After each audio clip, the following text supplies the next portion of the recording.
The production of too many useful things results in too many useless people. Capital is dead labor, which, vampire-like, lives only by sucking living labor, and lives the more labor it sucks. Necessity is blind until it becomes conscious. Freedom is the consciousness of necessity. Society does not consist of individuals, but expresses the sum of interrelations, the relations within which these individuals stand. The history of all previous societies has been the history of class struggles. The first requisite for the happiness of the people is the abolition of religion. The writer must earn money in order to be able to live and to write, but he must by no means live and write for the purpose of making money. History does nothing, it does not possess immense riches, it does not fight battles. It is men, real, living, who do all this. The human being is in the most literal sense a political animal, not merely a gregarious animal, but an animal which can individuate itself only in the midst of society. In bourgeois society, capital is independent and has individuality, while the living person is dependent and has no individuality.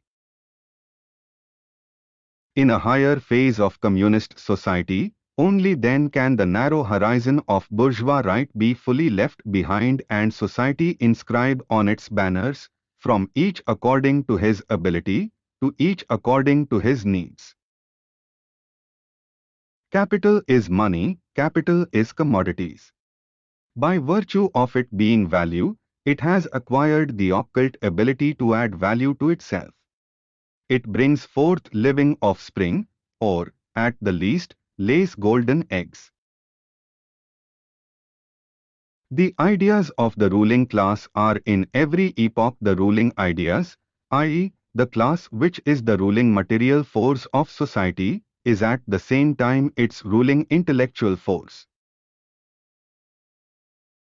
Greek philosophy seems to have met with something with which a good tragedy is not supposed to meet, namely, a dull ending. The development of civilization and industry in general has always shown itself so active in the destruction of forests that everything that has been done for their conservation and production is completely insignificant in comparison. The writer may very well serve a movement of history as its mouthpiece, but he cannot of course create it. The country that is more developed industrially only shows, to the less developed, the image of its own future. Natural science will in time incorporate into itself the science of man, just as the science of man will incorporate into itself natural science. There will be one science. A commodity appears at first sight an extremely obvious, trivial thing.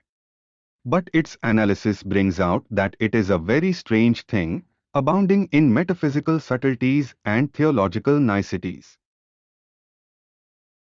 On a level plain, simple mounds look like hills, and the insipid flatness of our present bourgeoisie is to be measured by the altitude of its great intellects.